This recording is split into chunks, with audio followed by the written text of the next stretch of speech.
क्या आप जानते हैं कि छठ पूजा की शुरुआत कैसे हुई? नहीं जानते? तो मैं बताता हूँ।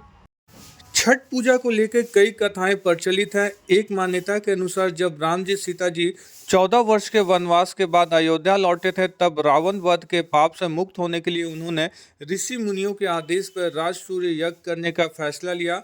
हिंदू मान्यता के मुताबिक एक और कथा प्रचलित है कि छठ पर्व की शुरुआत महाभारत काल से हुई थी। इस पर्व को सबसे पहले सूर्य पुत्र कर्ण ने सूर्य की पूजा करके शुरू किया था। कहा जाता है कि कर्ण भगवान सूर्य के परम भक्त थे और वो रोज घंटों तक पानी में खड़े होकर उन्हें अर्घ दिया करते थे।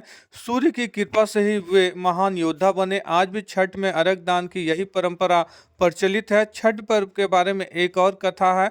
कथा के अनुसार जब पांडव सारा राजपाट जुए में हार गए, तब द्रौपदी ने छठ व्रत रखा था। इस व्रत से उनकी मनोकामना पूरी हुई थी और पांडवों को सब कुछ वापस मिल गया था। वहीं आप सोच रहे होंगे कि छठ पूजा में सूर्य देव को क्यों अर्घ दिया जाता है। क्योंकि लोक परंपरा के अनुसार सूर्य देव और छठी मैया का संबंध भाई बहन का है, इसलिए छठ के मौके पर सूर्य की आराधना फलदायी मानी गई है। इन कथाओं के अलावा एक और कथा भी प्रचलित है। पुराणों के अनुसार प्रियव्रत नामक एक राजा की कोई संतान नहीं थी। इसके लिए उसने हर जतन कर डाले थे, लेकिन कोई फायदा नहीं हुआ।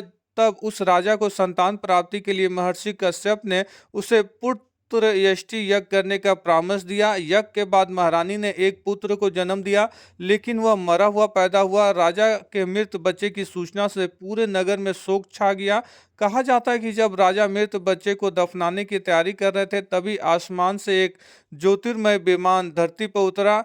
इसमें बैठी देवी ने कहा कि मैं षष्ठी देवी और विश्व की समस्त बालकों की रक्षिका हूँ। इतना कहकर देवी ने शिशु के मृत शरीर को स्पर्श किया, जिससे वह जीवित हो उठा। इसके बाद से ही राजा ने अपने राज में यह त्योहार मनाने की घोषणा कर दी।